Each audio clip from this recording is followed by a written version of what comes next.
Hello everyone, my name is Mark John and today we're going to be studying about Kupffer cells in the liver.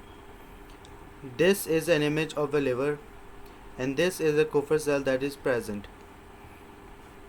Kupffer cells, also known as stellate macrophages, are specialized cells which are located in liver within the lumen of the liver sinusoids and are adhesive to their endothelial cells that make up the blood vessel wall. This is where the Kupffer cells are present. Kupffer cell contain the largest amount of tissue-resident macrophages in the body. The cells were first observed by Carl Wilhelm von in 1876.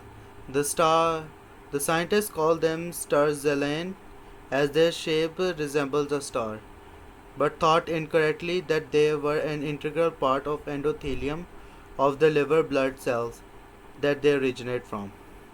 In 1898, after several years of research, Tadeusz Brovix identified them correctly as macrophages. So this is a close-up shot for a macrophage. Macrophage or the Kupffer cell quite resembles an amoeba. That's why it's also called amoeboid. The surface of Kupffer cells contains microvilli or pseudopodia, which are present in every direction. Pseudopodia is kinda like a hair type substance which help in movement. They play a role in endocytosis. Ribosomes, Golgi apparatus, centrioles, microfilaments, endoplasmic reticulum, nuclear envelope are all present in this cell. Kupffer cells have a lifespan of 3.8 days. They represent the largest population of mononuclear phagocytes. As the name suggests, their job is to absorb bacteria and viruses and destroy them. Their main function is to remove foreign particles that passes through the liver. They are also important for host defense and play a role in metabolism of many different compounds, including lipid, protein, and small particles.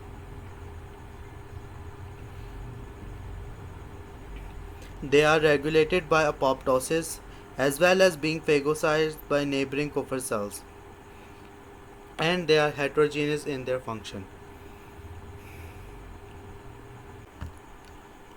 The Kupffer cells and the endothelial cells are the first barrier for pathogens to enter the liver via the portal veins. The Kc endocritic capacity, the PRRs and the MHC and the co-stimulatory molecules and the ability to produce a variety of physiologically active substances when they were stimulated make them as a potent immune cell that aim to end either pathogen clearance or pathogen persistence. These pathogens may activate Kupffer cells that leads to production of anti-inflammation cytokines or chemokines for inhibition of pathogens replication or to recruit and activate other immune cells to liver to participate in the inflammation reaction. So this means that the inflammation process is a multi-factor and a multi-cell interaction.